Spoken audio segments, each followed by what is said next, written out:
Welcome to Survivor NSFW. Man, I'm in Cincinnati, Ohio, and I'm a little jealous, Jonny Fairplay, because you are in one of the greatest cities in America, Nashville, Tennessee. We're right here in Nashville, Tennessee. Let's hear you, Nashville! We're on stage, the world-famous ZANIES Comedy Club, and I said it in a tweet earlier, and I mean it more than anything. I am honored and blessed to be on the stage and to be surrounded by these people and by you awesome fans here tonight. This is an incredible feel. Like we were in the green room earlier, and I mean, you're looking at the wall of the who's who of the greatest comedians in the history of comedy, and it's surreal. I mean, it's really, really awesome. I'd like to thank ZANIES Comedy Club. I'd like to thank Taj, George, Grammy Award winner, Survivor Token Chins. Thank you. That's pretty tough to follow. All right. Beautiful. We got the beautiful Wilhelmina model. Okay. Yeah, I forgot about that one. All right, yeah. All right, I'll take it. And me. And we have the yin to my yang. You have the evil... Your baby mama. We have the evil Jonny Fairplay, and I'm joined by the amazing, lovely, and beautifully spirited, inside and out, Donathan from Survivor Ghost Island. Yeah. Well, thank you for having us. And we have the greatest co-host a guy can ask for, Matt the Beard Bischoff. Can I jump rope with that later, Matt? What's that? Can I jump rope with that later? Yeah, I think it's long enough. It's long. Look at Taj's face. I got you. You're like looking at me like, what in the hell? Let me just tell everyone something. So, beginning of March, I got the flu really bad, and it was like the only time where I was not really able to do the podcast, Jonny. I got out of bed when you did the pod with that Barstool Sports guy, right? And I kind of recorded everything, but I was sick. But one thing that got me through my sickness was rewatching Survivor Token Chins. And it was... Yeah, I watched it from start to finish when I was laying in my bed, and I forgot how beautiful of a season it was and how amazing of a castaway you were, Taj. And it was awesome. So I've never met you, but I know from what I hear, you're a great woman, and you guys are some of my favorite survivors. Donathan, I met you recently. We got to hang out. Figgy, we've hung out in Cincinnati at Reality for Diabetes, so... What an awesome group of survivors. So everyone in Nashville, one more time, give these survivors a round of applause. And I'm now a germ fighter. Well, this is the 101st episode, and thank you. Good night. This has been great. We'll see you next week, Survivor NSFW. Well, before we get into the episode, Jonny, what in the hell are you wearing, dude? Are you wearing some kind of... Oh, man, this is great. I won celebrity bull riding. Ty Murray, the greatest bull rider of all time. His ex-wife, Jewel, was there when we were filming. We filmed in Stephenville, Texas. Yeah. And I rode 11 bulls. I got 8 for 8 seconds. We did a PBR event here at the big, what's the big place here in Nashville? Bridgestone Arena? I think it was called something else. Like, it doesn't change name every few years. Yeah, okay. So whatever it was before that. Across the street from Tootsie's. Anyway, I beat Nitro from American Gladiators, Rocket Ishmael, Vanilla Ice, Stephen Baldwin, Francesco Quinn. I beat all of them. I was the greatest bull rider. I am the champion bull rider. And we got a bull in the back. Bring it out. Let's go. We're gonna bring that shit on out. Round 2. If not, I'm Mountain Donathan again. Everything is sexual. So I'm in Nashville and I'm just like, wow, this is what shit. So I got my chaps and I got my cowboy shirt, but you know what? It's a little warm. Oh, Lord. bring it out, baby. Bring it out. What do I need to... Is this a War Dog Sucks Eggs t-shirt? Have I never been happier to wear a t-shirt in my entire life than tonight to see the demise of my new arch enemy, the War Dog? Yeah, actually pretty sad, but we'll get into it. Let's talk this episode of Survivor. Right on. So it's night 27, and we see Lauren is sad that Kelly is gone because they were tight, and Lauren kind of says that Kelly was like a big sister. So she's pissed at War Dog. Gavin is not down with War Dog. So it seems like a lot of people at this point in time are not stoked on the War Dog. Well, Gavin was upset that he wanted in on the Wentworth vote once he knew that the numbers were there and after the votes were read and all that.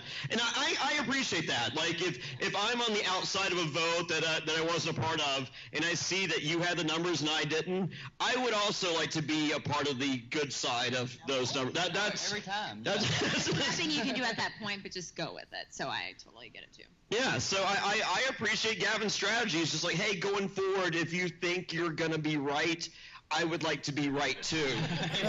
Also, but War Dog is not cool with that strategy and talks down to Gavin, talks to him as he said, as Gavin says, like a dog. Yeah. Ron reinstates this fact, and Gavin ain't about that life. Now, I've met Gavin. I've had dinner with him. I love him. He's great. He's a wonderful human being. But seeing a guy that looks like John Waters saying I ain't about that life just really didn't mesh for me. I think it's the inability to grow the beard, or maybe they're sneaking him a razor. I don't know. No. There are some people that have inabilities to grow beards. Like Donathan, I think you could like not shave and put fertilizer on your face. I know. And That's what I said, man. like, I was in the same boat. But where my thing grows like a dang, and I know Taj loves it. Growing that. Since 2003. Oh my Jesus! Yeah. You got a jump rope. It is. As Johnny would say, a little peek behind the curtain. My wife actually despises my beard. She's like, Matt, why She's don't? tripped over it several times. Yeah, she's just like, Matt. I don't want that. You figure if he's settled, he'd be like, well, honey, it's either you or the beard, and, you can go. But no, his wife's hot. I'm just like, motherfucker, cut that shit. She's just not a fan of dreadlocks. She would rather me just have a big bushy beard than a dread. But she doesn't really give a shit ultimately. But if she had her way, she would tell me to cut it off. And then, like, when I go out in public appearances and want to have my beard, I could just clip it on like a clip-on tie. That's not a bad deal.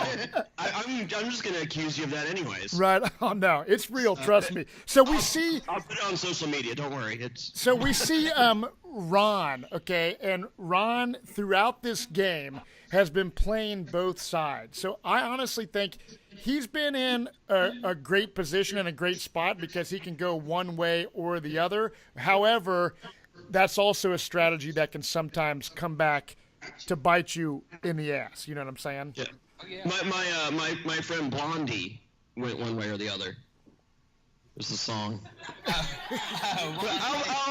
over my head. Continue. Glad I'm gracing this comedy legend stage and just right out of the chute just shit myself. But so it's uphill from here. So what I was saying is Ron, he's playing both sides. He approaches Julie and he basically tells her about his extra vote. He's trying to gain trust in different people. And quite frankly, I think Ron's one of those guys that could win this game if he gets to the end of the game. I know people like Devins is a beloved character, but as I watch, I don't know what you guys think, but it kind of annoys me that we see these people like Reem, who is getting more confessionals than some of the players in the damn show off of her Edge of Extinction stuff. I love Reem. You do love Reem? Reem lovers, yeah. That's my girl. Like, I love Reem. She's a truth bomb queen. Yeah, she really is. That's how it is. If Jonathan calls you a truth bomb queen, She is. Oh, she is. Don't get excited. I agree with what you're saying. But what I don't agree with is what Johnny and I have said before. Like, even Devon's getting voted out and then going back in the game. If the dude wins the game, as much as I like Rick Devens, I just don't think it's a fair deal. I mean, if I was playing the game and I got to go to Edge of Extinction, well, hell yeah. but it's just kind of like, I don't know. I don't know how down I am with the whole Edge of Extinction deal. What do you guys think about it? I ain't about that Edge of Extinction life. See, I'm building my way back up. Baby steps. So that's the way that works. Jonny, you're doing very well at never getting invited back to the legendary ZANIES Comedy Club off your stupid jokes. Well, so personally for me, and y'all can correct me if I'm wrong because sometimes I get my seasons mixed up, but I believe it's Redemption Island where you get voted off, you go, and then whoever's next, they compete in a game, and then that person goes. I love that. Other than it's like real world status, you got 12 people picked to live on an island to see what happens when people stop being polite and start getting real, and you got ring, and it's a lot. So I feel like, you see the boredom and all those things, and I really do like that factor of them competing against each other. The next person goes instead of, Reem, who's been there since day one, and them saying that they're all threats, and Reem's just like,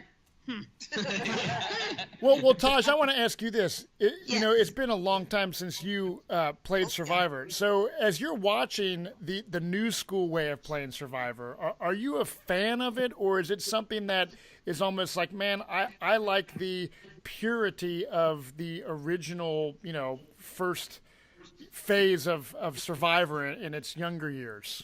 Well, because I'm a person who didn't watch before I went on and haven't watched since, I'm gonna go with my way. Yeah.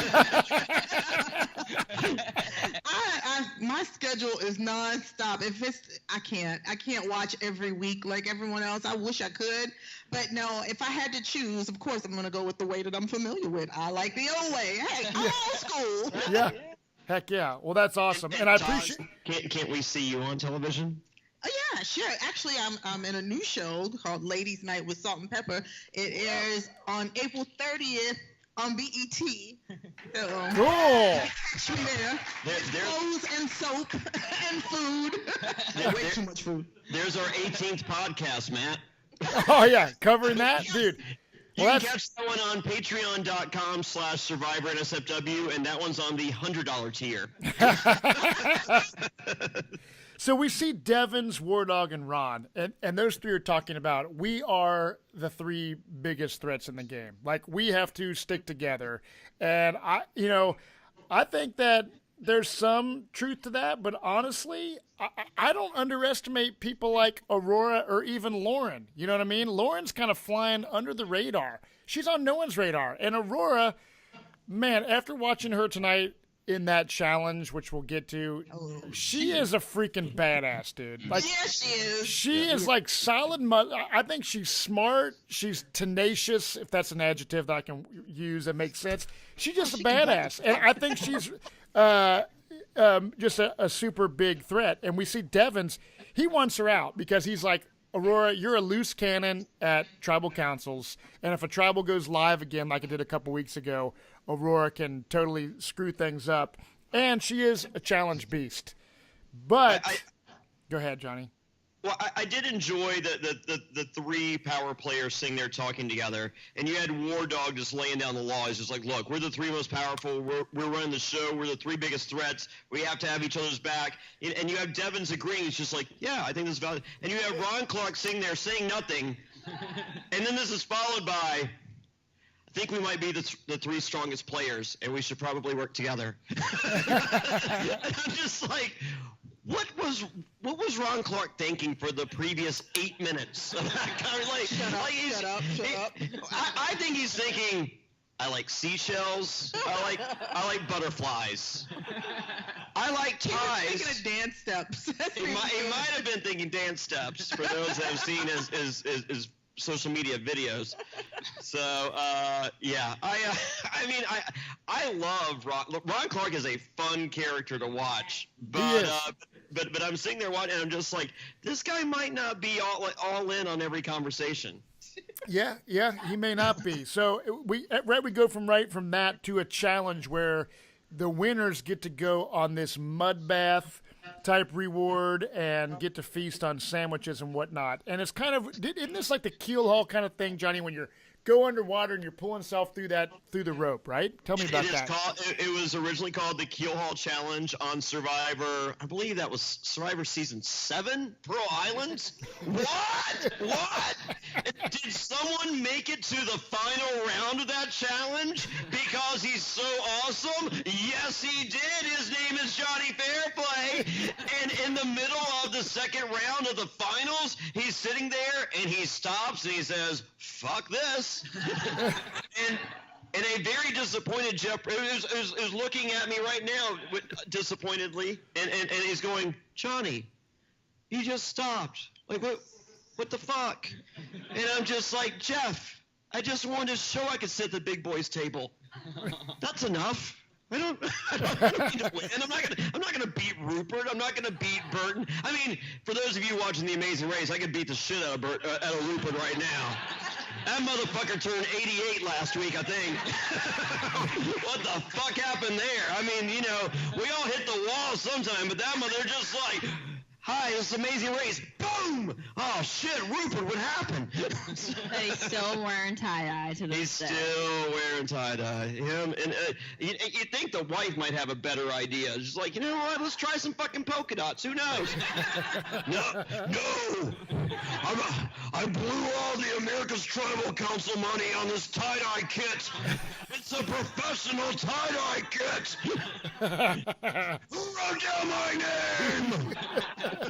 So, dude, this challenge, the funniest part and most memorable part for me was the first 2 seconds when War Dog slips like he's trying to ice skate. And, like, he is, dude. My wife was like, I think War Dog quite possibly could be one of the top worst challenge competitors of all time. Ever. Right, well, there's Sandra Diaz-Twine, and then there's War Dog. I literally got an erection watching War Dog slip at the. I was like, nothing can make me happier. And then he swims towards the wrong platform. And then he does the Keelhaul Challenge. Go back, watch season 7. Jonny Fairplay goes underneath all the way, no problem. No, every time War Dog, like a bitch, has to come up in the middle. He was looking for the rest of his hair, and then he continues. Hey, I've been there before. Well, everybody knows about that challenge. Well, let me explain. It's the struggle. Can I give a peek behind the curtain story? We do. As long as it's clean. Well, I don't know. We did Gretchen's radio show this morning, and you know we're talking about how I got discovered to be on Survivor, and you know I was smoking on the corner of a gas station, and I was discovered. I was just like, you know, smoking's bad. Don't smoke. And Gretchen looks over at Donathan. She goes, Donathan, you're a good boy. You don't smoke. He goes, "No, ma'am, I do not." And he looks over at the other. He goes, "I do." Sadly, but, you know. I'm just like, this guy, like, that motherfucker didn't give a fuck if you smoked or not, Don. Then why'd you have to come? Well, you know me, Jonny. I'm just so polite. I'm sitting there thinking, I'm just like, Donovan might be the worst Survivor player ever. Hell it's no. just like, do we have an alliance? Yes. No. But that's how you have to play the game sometimes. Not really. Gotta play stupid sometimes, you know. But She's not listening to this podcast. But let me tell, so you guys in the live audience, so when War Dog is swimming toward the wrong deal, let me just tell you something. Before I played Survivor, you know, I was like, wow, how did, you know, when Jeff's explaining how a challenge goes and it seems like really quick, I'm like, I get confused as a viewer, like, man, I don't know if I'd remember all what to do on some of these challenges. But the reality of it is Jeff Probst walks each team through the whole challenge, shows you audio-visual, like in binders or whatever, lets you ask a ton of questions. So there is no way War Dog, in my mind, would not know which platform to swim to. It just proves that he's a complete, just, I don't even know what the term is. He just It's terrible. Idiot's the word. He just, or, as the French say, retard. he's just insanely bad. So it ends up during this challenge, it goes down to Gavin versus Devins. And let me just tell you this. Gavin has the worst strategy on throwing a ring that I've ever seen. Yeah, that was terrible. What was that? Did you know that? You got so it's like he's like flipping. You don't flip a ring. You toss a ring like a frisbee. This motherfucker is from Tennessee, grew up on crooked-ass carnival games his entire life. You ain't learned nothing playing fixed carnival games? Yep, We I do know. that, like, Greek people, we have rocks that we know. You bounce skip across rocks. The water. Yeah, you know, skip rocks. Have that around You where we knew, are. right? Yeah. You're from the same place. The water in your Stream comes from up here to Gavin's house. the water in your state that gives you the inability to grow a beard is the same water that he drinks. No, it's just in the water, right? But the thing is, if you're a fan of Survivor, like all these people say they're Survivor super fans, like throwing a ring would be like like I can understand if you suck at a 3D puzzle, but throwing a ring on a ring toss that is like the most basic thing that you can possibly do, I didn't get it. So at the end of the day, Devins wins. Dad Bod Devins has become a challenge monster. You know what I'm saying? He's a secret athlete. Like if you follow Rick Devins on Twitter, he's posting videos like every other day of him doing some crazy athletic shit that he shouldn't be able to do with his dad bod. Is he really? Yes, he's a I stud. think you're lying. No, he doesn't. Go to it. Let's see. Pull up the tape. Pull up the tape. I don't believe that. All right, It's here we a go. news report. We're live as hell. He does not have a fitness account. I do not believe He that. doesn't have a fitness account. He's not going to teach me how to do workouts to get a six-pack. I do not believe that. He has those Instagram accounts. Everybody knows those Instagram But- All right, here we go. I was right. Oh, well, which he did post this day. A friend saying he looked like Luke Bryan. Apparently, Luke Bryan got fat. So I don't know when that happened. He doesn't But look like there he is. He's playing basketball against a dog. That is not bad. But look, he's going through his legs. He's going through his legs. I can't dribble through my legs. Go doggy. The dog just about stole the ball from him. No. It could be worse. That's no. But let me tell you, the interesting thing of the whole deal, it's the age-old thing of you can't judge a book by its cover, because you look at War Dog and you think, man, that guy looks like he would do good in challenges. You see like Devins and you'd be like, he would not do that well. And it's completely vice versa. So you can never tell how someone is really going to do in anything in life based off their appearance. Because I know I did this survival challenge in Maine at Bob Crowley's, and you know I'm a fairly in shape guy. Man, I was getting winded and getting my ass beat by people that I would have been like, man, this is some old lady. She can't freaking do this challenge. And sometimes you get killed by people, man. But we go right from the challenge where Devins dominates, and they show a scene from Edge of Extinction, okay? And, but... Whoa, all right, so actually, we go to... Scene. Did you guys... Did Wentworth and Joe look a little cozy to you? Yeah, I said Sierra's gonna get jealous. Yeah. Well, I mean, truth be told, Joe's out there on Edge of Extinction. He's got no one to pay his cell phone bill, so he he's used to Sierra at home going, look, I'll pay you back next week, and then next week comes, and he goes, I'll get you the following week, and then the next week comes, he's like, I'm almost there, and then the next bill comes, he goes, baby, can you get this month's cell phone bill, and I'll get you next week? So I understand he's sitting there going, oh man, I don't know what Sierra's thinking. Listen, Wentworth, can you get my cell phone bill this week? I get it. I mean, you know, I think there's a recurring theme with rent, Comcast, internet. There's a lot of things. I'm willing to bet he steals Wi-Fi. But otherwise, there's a lot of loaning going on in Joe's life. But I did appreciate Reem letting. Yeah, get some love for Reem. My Reem lovers. Reem. The crowd split.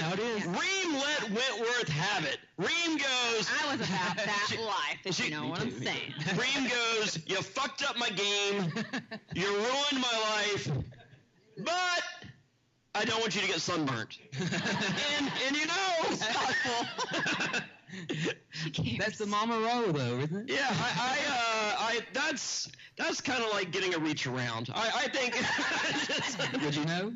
I was surprised. I thought this was one of Reem's best moments. I thought that was really. I mean, because Well, maybe it knocked Kelly down a step. Maybe she thought that she needed that, and she did explain when she was talking that maybe that did maybe make her a better person, getting that feeling of maybe I am feeling sorrow and hurt from hurting someone else's chances in the game. Well, Taj explained to me. All right, so we find out.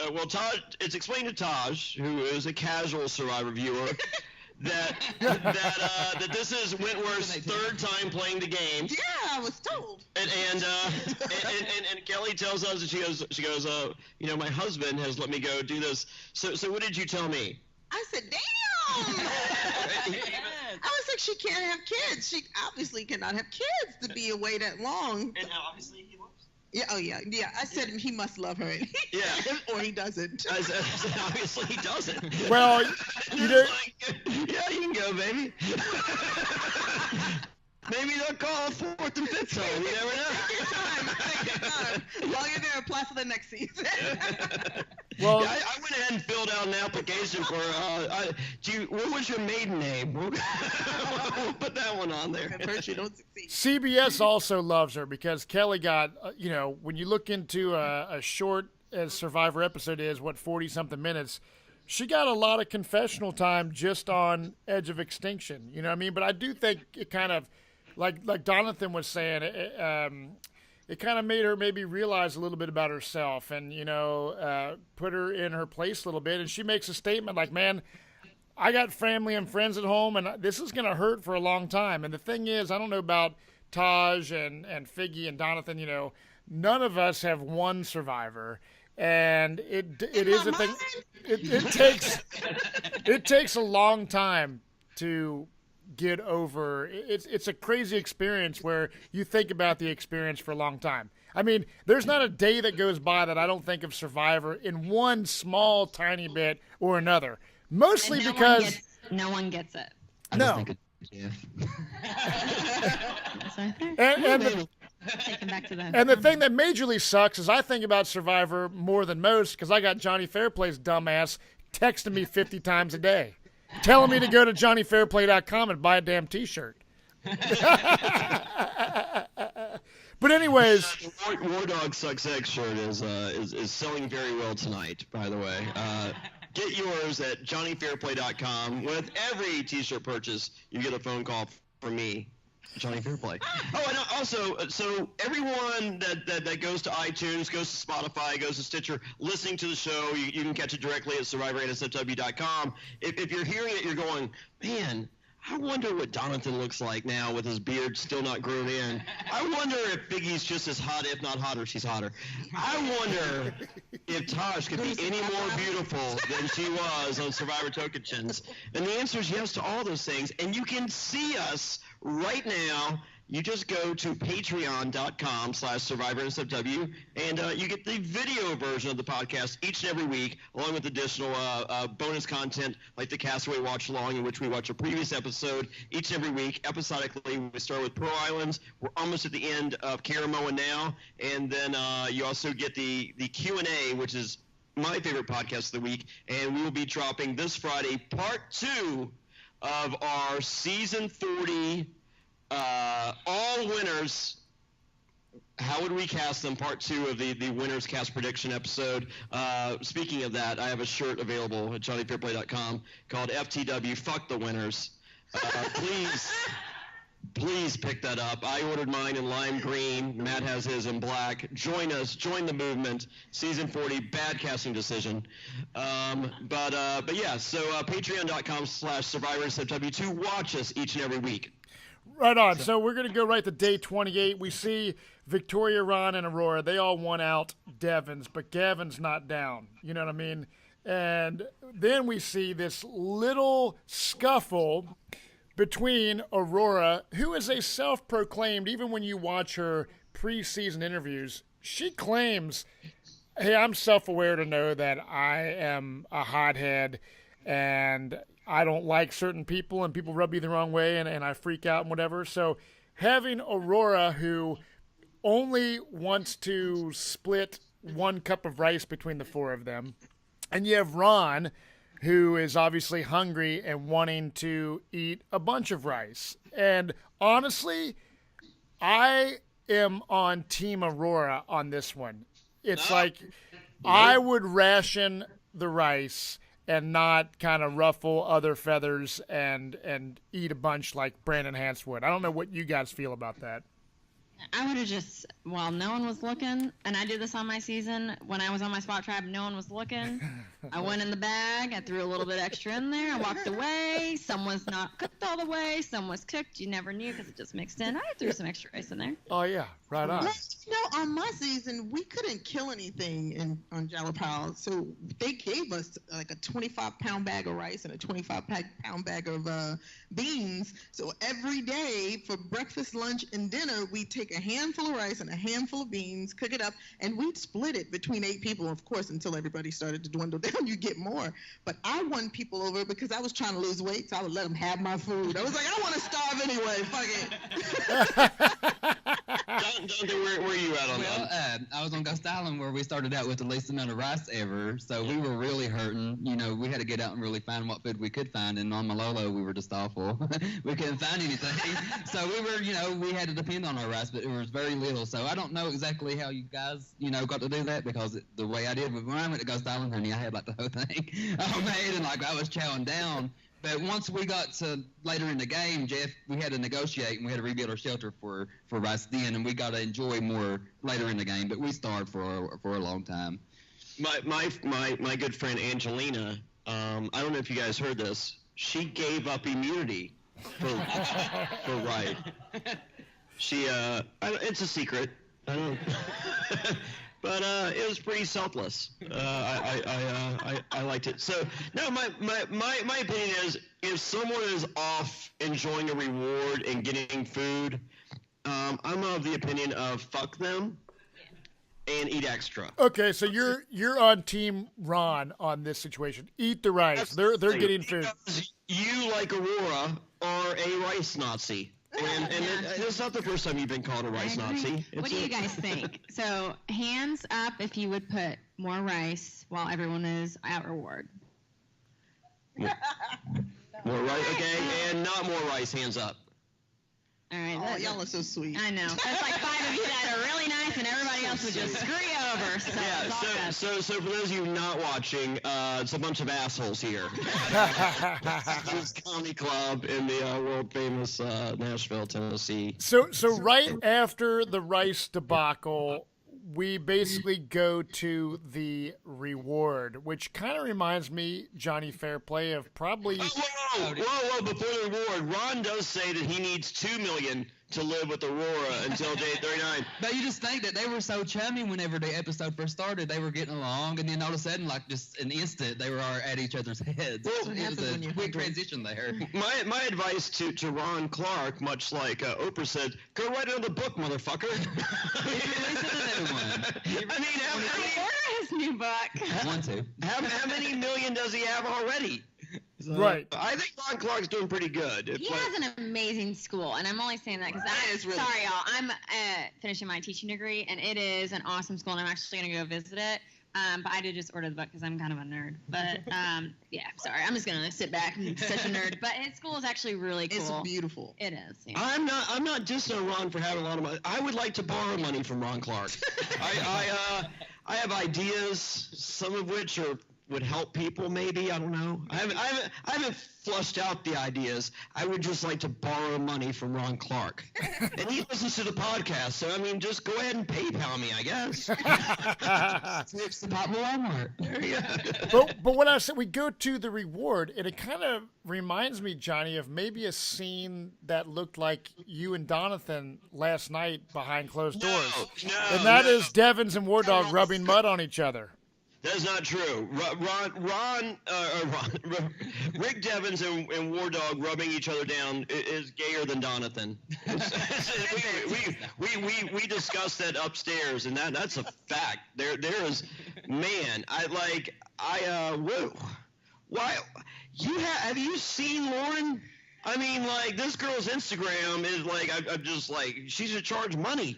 And he's just like, no, I'm going to go old Rick Devens to rub my back with some War Dog. I mean, he disappoints me in challenges. He disappoints me. He does the pregame stuff, then does nothing. And then you know, he's over there finally playing, gets the reward for himself. Hey, Rick, lube me up.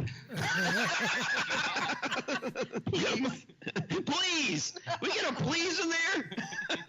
So they see them rubbing each other down, and then we see Lauren and Julie.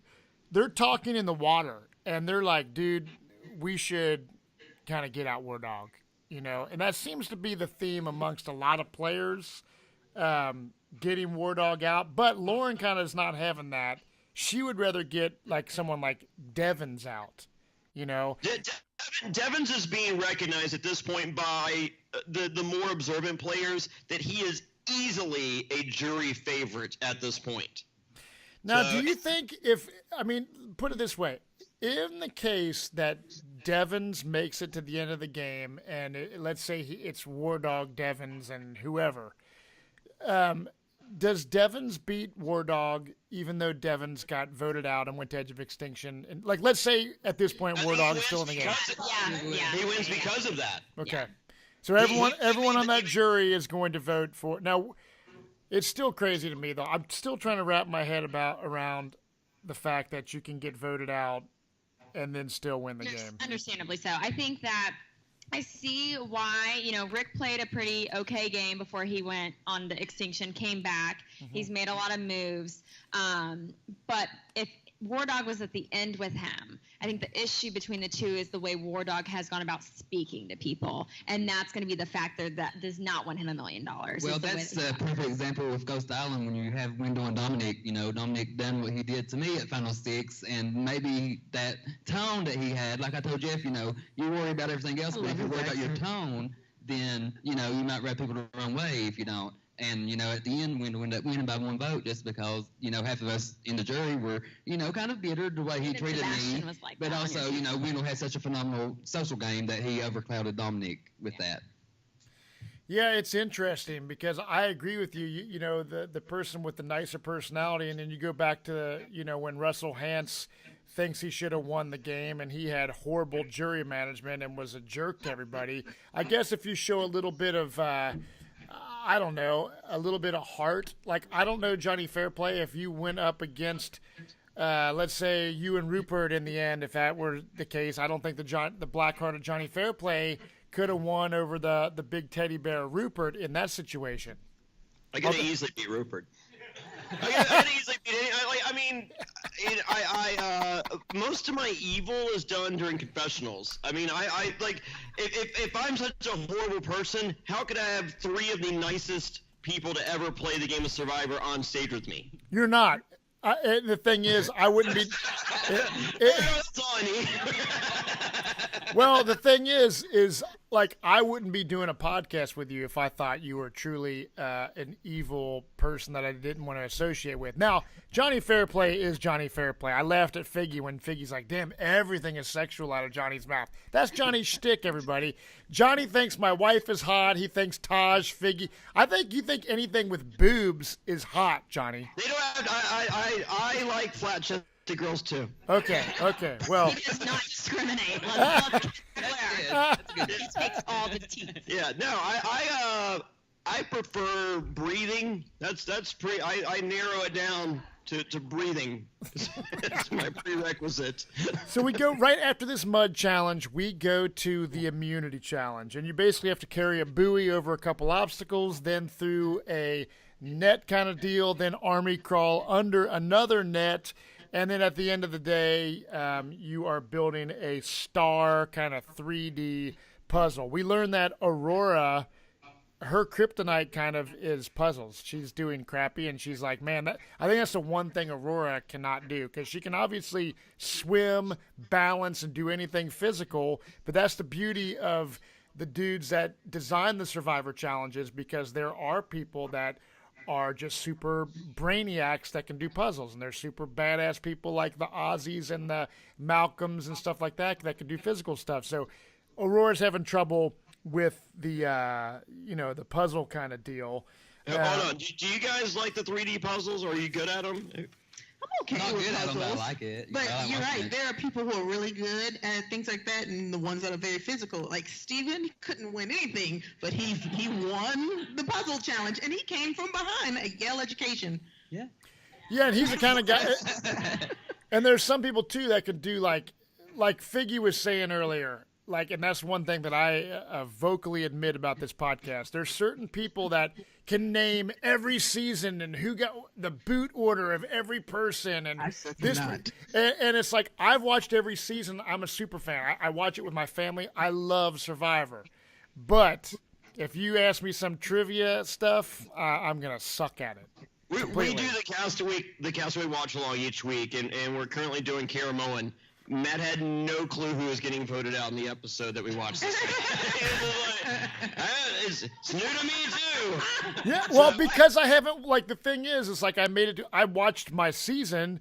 However, it's been, 6-7 years since I've watched it, or however long it is, 2013. I'm bad with math too, but yeah, I can't keep track of all that stuff. I'm like, I think it's one of those cases where Matt's like, I gotta get voted out. Fuck it. Ask me the boot order on fans versus favorites 1, Matt. Johnny Phillips. Don't care. Losers. Fuck them. So here's what Devin wins this challenge, okay? Yeah. Devin yells Lachesery. Or Lachesery. Whatever it is. What? Lachesery too. Okay, yeah, I thought he said Lachesery. I was like, what the hell does Lachesery mean? All right, so did you look it up? No, dude, I don't have time for that. I'm taking notes for this stupid podcast. Well, I'm busy entertaining. I wrote that Blondie joke earlier. Did you hear the Blondie joke? It's pretty good. Unfortunately, does anybody know what that means out there? I What knew. does it mean? So you know what it means? Lachesery? What does that mean? The Blondie joke. Oh, I'm The Blondie.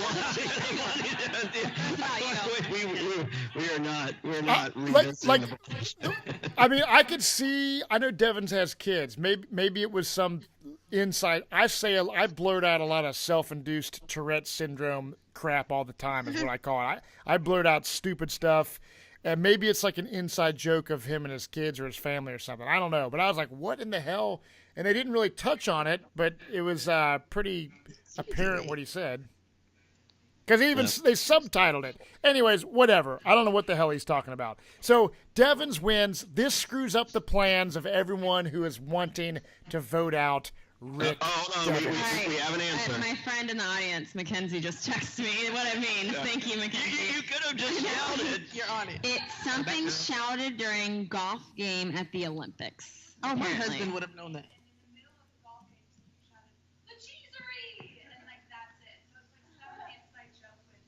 Not only Rick Devins would know. All right. Great. Yeah. Thanks. Inside jokes at the Olympics. She knew it as well. Well, yeah. Google. Classic fucking Devins. I know. So Victoria, Victoria wanted Devins out, and Ron's in the middle, and War Dog is wanting Aurora out. But at this point, Devins is safe. Devins is in a great spot, and we see people like, Lauren not sure what to do, And Aurora is starting to call out Ron, saying, dude, I know this dude is playing both sides. I can't really know if I can trust Ron. I'm actually, dude, really liking Aurora. I mean, she's a badass. She's smart, and she doesn't take any crap from anybody. And I don't know what, Donathan and Figgy and Taj, this is a weird season because we're coming off of David versus Goliath, which was one of my favorite seasons. And Edge of Extinction, no offense to the players, I just don't think it's that strong of a season. And maybe it's because the last season was so great. But who are the people that you guys, and even the people in the audience right now, who are you guys most rooting for at this point in the game? You tell me. Yes. Taj, from what you saw, I'm going for whoever wins. No, I like the girl. What's the one who was really good swimming? Aurora. Aurora, yeah. I liked her because she can hold her breath like Aquaman. I could too. That's how I did it. I made it all the way. She was good. I was a smoker at the time and did that same challenge. Made it all the way across like 3 times. Well, so. that's because your challenge was. I'm good too. Yeah, I'm just saying. You were so good. No, I was not. But a little backstory on Aurora that you probably don't know. She grew up in foster care, put herself through college, is a lawyer. And LGBT. Yeah. Well, look at God. You said, what's a lawyer? Who said that? I think that's amazing. I mean, like, for a foster kid to do that, it's incredible. I mean, like, she has a great story. The odds are so stacked. Well, then I love her. Yeah. So well, this is what I think. Amazing story. You put her on a final jury. Yeah. I mean, I think that sells. Yep. That's awesome. I do too. I love her as well. I think she's really blossomed as a player. Obviously, I was rooting for David Wright from my season. Yeah, I love David. He's great. Do I think he's going to get back in the game at this point? Probably not. Unfortunately, unless he might come out of nowhere, but I don't know if I see it happening. But I'm cheering for him to come back. If not, I am a huge fan of Devin's, and also Ron Clark just because of the whole teacher thing. But Devin's is really playing a really great game. I am just concerned with all of the jury reactions, every tribal council. The fact that they smile and make all these faces every time they see him, that is what can ruin a player's game. I think back to my season with Brett turning around when he got voted out and said, "Congratulations, David, you just won $1 million." And then David got kicked out, and he could have won the $1 million. So I think the jury can really mess up someone's game. Right. What about you, Jonathan? I know we haven't talked about her much tonight, but Victoria is someone that I'm watching. She is someone that is stealth. She knows she's got a level head. She's always trying to make the best move that's for the group, but also is going to make her, kind of stay in the background and, just kind of ride it. And I enjoy her. I like her swag. I like how she handles travel. I enjoy her. I do. That's the beauty of casting. Well, you don't, Jonny. You don't like anything I like. No, I love Victoria. Yeah, I mean, I could agree on something. Yeah, I could stare at Victoria every episode, and she talks, so that's good. So no, she was killing it on her confessionals early on, and then her airtime just went down to nothing. So I like her. I don't think she's getting enough airtime that a winner would. So I think Gavin got a little more tonight, but I'm not convinced that he's getting the amount of airtime that he's a winner not. would. Based off of airtime, dude, it's literally gonna be Devin's or Ron Clark Aurora, in my opinion. I don't think Gavin. Well, I mean, I don't know about you guys, and this is spoiler alert, but at the end of the episode, War Dog, does not, it's not good news. But based on War Dog's performances and challenges, he's got to be the odds-on favorite to win his way back into the game. Am I not seeing something here? He's due. The guy's been dog shit. Yeah, let's cut right to the chase. So we go to Tribal Council after this. We see a lot of jury management happening at Tribal Council from people. Jeff even kind of calls that out, but even before Jeff doesn't call it out, I'm like, damn, people are pleading their case, which is smart. Even War Dog's like, look, I did this. At the end of the day, War Dog goes home. And the thing, Jonny, Fairplay, and you guys and everyone there, like, War Dog, I thought was going to be kind of douchey going into Survivor Edge of Extinction. I've actually, I'm not saying I'm some War Dog mega fan, but he wasn't as bad as I thought he was going to be as a player in general, and at challenges he was. But I think he went out with the class. He's like, look, guys, props to you. If I were you, I would have voted me out too, right? So I think that says a lot. He wasn't crying about it. He's like, even like scenes from the next episode, and it's like he's giving his like little exit interview. He's like, man, it was a game you got to play every day, and it is a game. And I like people that play this as a game and don't take it so personal and have animosity. So War Dog goes home, And I thought it was a pretty good episode, and it was a lot of fun, and I'm hoping you guys there live with Mr. War Dog Sucks Eggs right there, Jonny Fairplay, you guys had a good time with him. Matt, I do have one question for you. Sure. Do you think that because War Dog voted Kelly out, that is why he went home this week? Do you think if he would have kept Kelly, that he would have stayed in? I don't know. I think, with someone like Ron, who's smart and playing both sides and stuff like that, I think that he played a big part in what happened. I mean, I know Kelly was rejoicing like, yes, everyone's getting the revenge that I wanted. But honestly, getting out the returning players, I think, was a smart move. I don't blame War Dog at all. I think that it proves finally in this season of Survivor, when you bring back 4 returnees, that they're all gone. I think that says something about the evolution of newbies that are not playing this, I'm starstruck, I'm playing with Joe Anglem or this person or that person.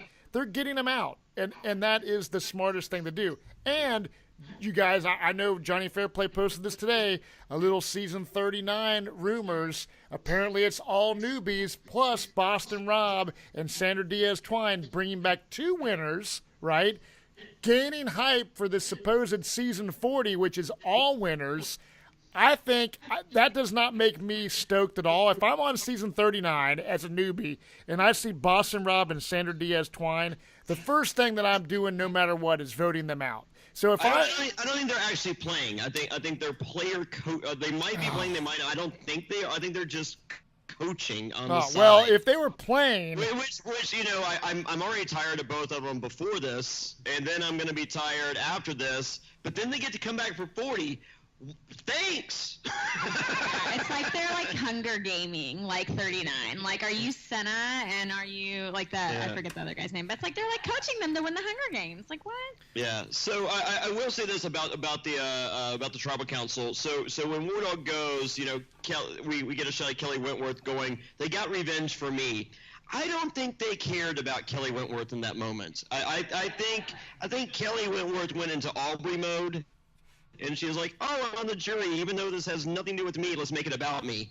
That was one of those moments where I'm just like, that's right. I don't like Kelly Wentworth, but I will say this: War Dog is one of my arch enemies. I've expressed my displeasure for him preseason, throughout the season, and I must admit tonight, I was sad when the War Dog was voted out, because I look forward to booing him each and every week. No, Jonny Fairplay, you actually have learned, you've admitted on this podcast, you went from hating War Dog, the Twitter wars, to like, War Dog's your best friend. I'm going to go back if I have time, which I probably won't. I'm going to get clips of you saying how much you hate War Dog, and then I'm going to get clips of saying how much you love War Dog. So everybody, I don't love War Dog. So I'm late. Why do you hate him so much? Oh, he sucks. He's the worst. I can't stand That him. explains it. Yeah, he sucks eggs. Shirt available at JonnyFairplay.com.